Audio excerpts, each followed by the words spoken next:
L'une des premières modifications visibles depuis les échanges entre l'avocate et le préfet du Vouri concerne les convocations administratives. Les citoyens qui se présentaient pour des démarches auprès de la préfecture du Vouri se sont souvent plaints de délais avant de recevoir des convocations.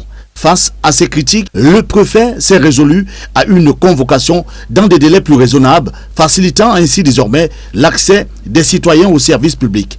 Autre mesure importante, l'exigence systématique de la carte nationale d'identité, remplacée par une exigence plus souple de toute autre pièce d'identité valide. Cette mesure, longtemps demandée pourtant par les citoyens et plusieurs associations, vise à rendre les démarches administratives désormais moins contraignantes et à prendre en compte les réalités de terrain où de nombreuses personnes ne disposent pas d'une CNI à jour. En réponse à des plaintes récurrentes concernant l'inaccessibilité des bâtiments administratifs pour les personnes âgées et à mobilité réduite, des dispositions concrètes vont être prises pour améliorer l'accueil de maîtres à l'ISCOM et aussi celle désormais des personnes à mobilité réduite.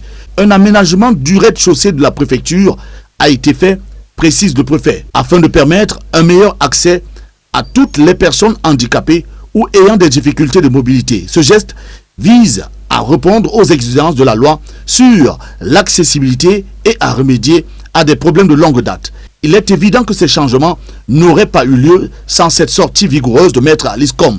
L'avocate qui milite pour la protection des droits fondamentaux des citoyens a saisi ainsi d'une autre manière le préfet du Vouri en usant de la voie légale pour subtilement dénoncer ces dysfonctionnements. Face à l'ampleur de ces actions, le préfet a fini par céder, non sans insister pour que maître Alice Com soit désormais saisi par voie d'huissier. Pour des analystes, l'action de maître Alice Com illustre l'importance de la mobilisation juridique face à l'inertie administrative et démontre une fois de plus la force du droit dans la défense des libertés publiques. Une issue favorable des demandes souvent faites en faveur des citoyens et qui montre que l'engagement d'un avocat peut avoir un impact concret et direct sur les politiques locales.